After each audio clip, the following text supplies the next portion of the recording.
Shalom. This video is about Parashat Veyetze. When we last left off at the end of last week, Toldot, Jacob was fleeing from his brother Esav. He had just tricked his father Isaac into giving him Esav's blessing, and now he was young and immature and I'm sure scared.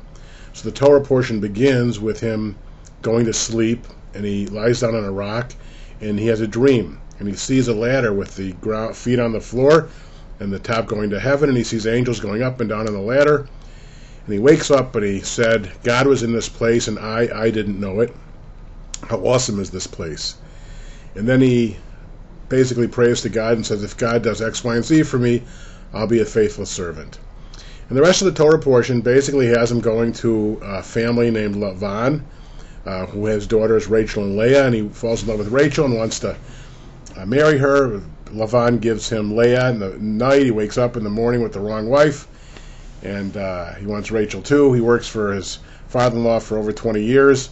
His father-in-law tries to cheat him out of flocks, and in the end, they basically flee from Lavan to make his way in the world. There's a lot of very interesting aspects to this about how he cheated his father and now his father-in-law cheats him. What goes around comes around.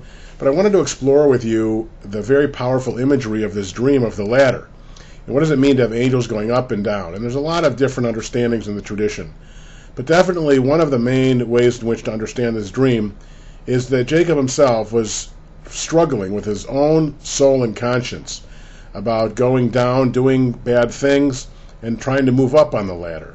We talk about the ladder as a metaphor for life, moving up in the ladder, gradually increasing your spiritual consciousness, increasing your prosperity, growing in all kinds of ways, growing in holiness. And so I think the main point here is to understand that powerful story as a story of forces taking steps down, but always trying to climb up towards the heaven.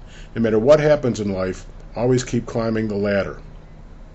And then it has this very powerful sentence that God was in this place, and it says I twice, I didn't know it.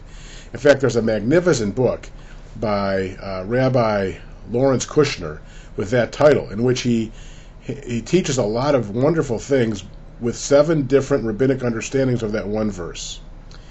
Now, this is the middle of the Jacob narratives. We don't have any conclusions for a while. He begins to have sons with his 2 wives, Rachel and Leah, and then with his concubines. And he has 12 sons in all and 1 daughter, Dinah.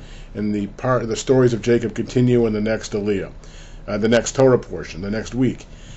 One of the things that we are going to see is what happens when he hears that Esav is coming at him with 400 armed men, and how does he get out of that? But meanwhile, in this Torah portion, it's about the consciousness of God in particular places. How do we come to that consciousness? What do we do when life is dragging us down? We keep trying to climb that ladder, be positive, think up, think holy, elevate yourself. Parashat Veyetze, this wonderful Torah portion in the Bible.